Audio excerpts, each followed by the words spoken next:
Good morning, friends. Good morning, church. I just wanted to take this opportunity to spend a few moments with you as we continue through this COVID-19 season, a very unprecedented time in our lives. Every day, as things develop, there are more closings, there are more calls for isolation. And actually, we're just told of a lot of things. We're being told of a lot of things we can't do. But I just want to encourage you to remember what we spoke about just 2 Sundays ago, that God is good and that He redeems all that He allows. So even while we're being told of a lot of things that we can't do, there are a lot of things that we can do. We were reminded that God said to us as a church body, that He is always at work, and that there's some things that He wants us to know and things that He wants us to do. And so while everything seems to be shutting down, I think God is inviting us and calling us as followers of His to rise up. And we're reminded again in Philippians 4 that through the words of the Apostle Paul, when he tells the church there that he loves them so much, rise up. And yet he says, rise up in the fullness of your union with Christ. So I think that's just an invitation, as God calls us to rise up, to go deeper with Him. In order to rise up and be strong for Him, it requires that we go deeper. And so I'm reminded of remember a phrase that I heard years and years ago when someone said, as far as a pattern for life, to seek the face of God before you ever see the face of man.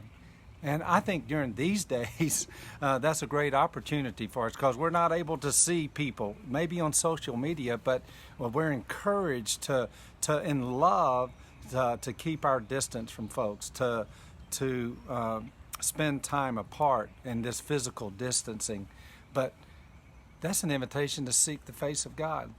One of my habits throughout my life has been to read a psalm a day and go to the psalm of that day, Psalm 24. Well, the day's March 24th, so I went to Psalm 24 and then read that psalm. And then if there's time or as God leads, then I will go to the next psalm of the day. I'll just add how many numbers of days are in the month, and then go to that psalm. So there's 31 days in March, and so I went from 24 to Psalm 55. And wow, God was just really encouraging me, and it's so relevant. Now I'm going to be reading a couple of passages to you from the Passion Translation. I know that I'm kind of stuck on these last few days, but God's just used this in this new translation just to really get at my heart. And so let me just share with you, this psalm is so relevant, so timely, because here in Psalm 55, David was running for his life. He was so distraught, so disheartened, because he had been betrayed by his best, most intimate friend, Jonathan. And then he just expresses to God that he just wants to run away. He's just tired of all this. And yet, here's what he says. Instead of running away and trying to hide from the circumstances, he says in verse 8, I will hurry off to hide in the higher place, into my shelter, safe from this raging storm and tempest. So he says, instead of just hiding my way, I'm going to hide in Him. And so that's our invitation from God, is just to come every single day and just hide in Him, no matter what our concerns and our worries are. And then in verse 16 and 17, he talks about how he does that.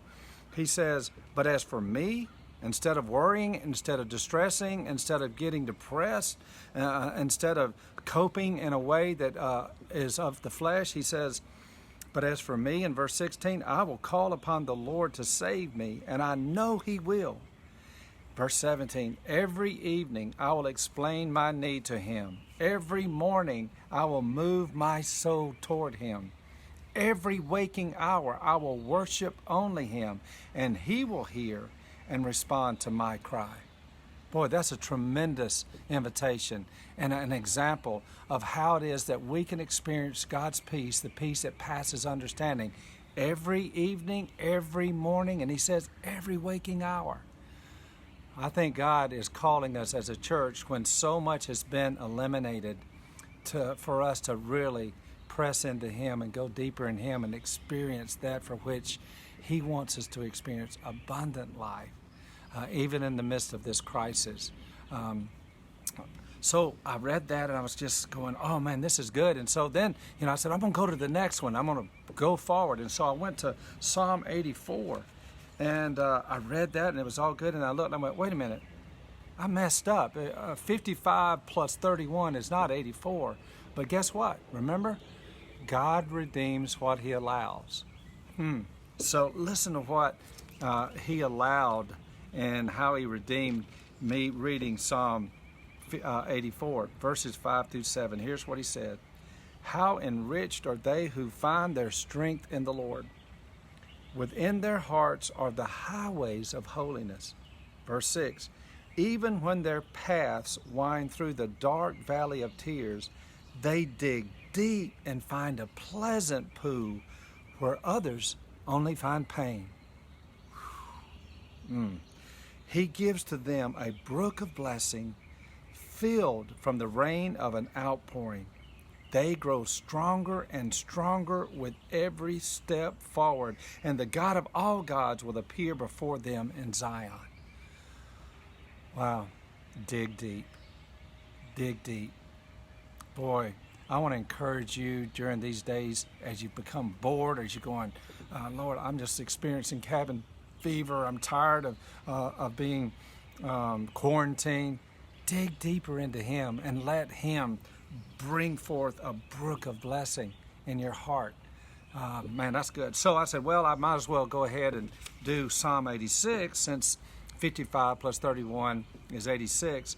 Wow, God really blessed my heart through there. So just my last words of encouragement in Psalm 86, verses 9 through 12, such an encouragement for us during these days. He says, Lord Almighty, you are the one who created all the nations. Look at them. They're all on their way. Yes, the day will come when they will all worship you and put your glory on display. God is drawing all people to himself. He is drawing the nations to himself. And he's just reminding us that through all nations, his glory will be displayed. Love that. He goes on in verse 10 and says, you are the one and only God. What miracles, what wonders, what greatness belongs to you. And this is his request. Teach me more about you, how you work and how you move, so that I can walk onward in your truth until everything within me brings honor to your name. Wow. Boy, that's my prayer for me. That's my prayer for you. Teach me more about you, how you work, God, how you move, God, so that I can walk onward in your truth until everything in me brings glory to your name. And then he says, with all my heart and passion, I will thank you, my God. I will give glory to your name always and forever. God delights whenever we trust him and we glorify his name and when we praise his name. And I invite you to do that. And there's several ways to do that while we feel so isolated. See, God redeems all that he allows. I want to encourage you to check Facebook. For those of you that are on Facebook, check Instagram daily, to go to our church website as we give updates. Listen and allow Christy and Matt to serenade you in worship through Facebook, Instagram, and our website. I also just want to encourage you to reach out to your group leaders. Let them know what God is doing. To encourage you to share what needs you have or ways that God is using you. This is a wonderful time for us as a church to rise up and be the church. While we can't go to church, it's an invitation to be the church. So don't isolate. Go deeper with Him. Reach out to one another. Call, email, text, whatever it takes. This is a wonderful opportunity that God has given us. And just remember, as we go through each and every day, God is good and He redeems all He allows. So I want to encourage you to ask this question every day, honestly, to God. God, how are you wanting to redeem this situation on this current time, this crisis, what's going on with COVID-19? How do you want to redeem this time, this day in my life? God bless you. I love you. And by the way, I'm going to be back on Wednesday night at 7 p.m. So I look forward to sharing some time with you. Love you guys. Bye-bye.